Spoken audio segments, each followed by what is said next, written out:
First of all, if you've placed your faith and trust in Jesus alone to save you, the mark of the beast isn't something you need to be fearful of, but it is something to be aware of, and especially for new Christians alive at that time, they need to know.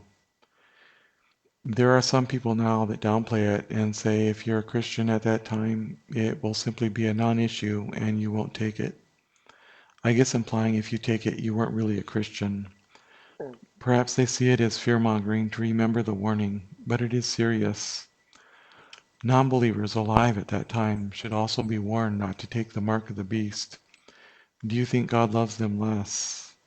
There will be many that come to believe at this time and make sacrifices for their new belief. For some, it may be this very issue that finally wakes them up. And so to downplay it as a non-issue does them a disservice, in my opinion. There are even some that have said it's fine for a Christian to take the mark of the beast and that God will understand. This is not true. We are seeing clear allusions and preparation for it, and even strong candidates involving vaccines, RFID chips, and quantum dot tattoos that may end up being it. It's kind of hard not to see. That short time on Earth will be a unique time in history where Satan is unrestrained, unlike any that has ever been experienced before or will ever be experienced again. I don't think we can fully appreciate exactly what that will be like. The book of Revelation is written to believers so that they may know what must shortly come to pass, and the warning is clearly given, and I believe it should be heeded. If it is a complete non-issue for believers alive at that time, that's good. I won't assume that right now, though, from my vantage point. I pray God will give all the strength needed during that time of testing. Whatever it ends up being, I don't think it'll be a trick. I think it will be obvious, at least if it's something you're aware of. And I don't think people will be forced against their will, but the alternative given may be death or inability to buy and sell.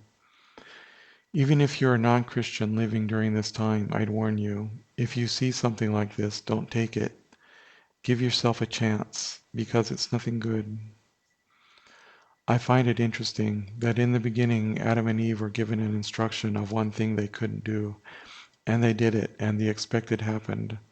Also, when Lot and his wife and daughters were fleeing Sodom and Gomorrah, they were given an instruction of something they couldn't do, and Lot's wife did it, and the expected happened.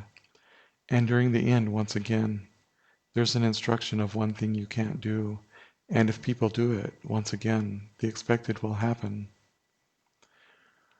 Thinking about Lot and his wife, a lot of people find all kinds of symbology in Lot's wife looking back, even as regards the rapture. But the rapture will happen so quickly, I don't believe there would be any time to do anything. There may be some things to learn looking at it symbolically, but personally, I think it's more likely that it was simply a physical consequence. With the manner that God destroyed Sodom and Gomorrah, and considering how close they still were, it was physically dangerous to look back, and so they were warned not to. It could be the same sort of thing with the mark of the beast, only it will not just be physically dangerous, but spiritually dangerous, since there would be no hope of salvation. Some speculate it may change the DNA to make you no longer fully human.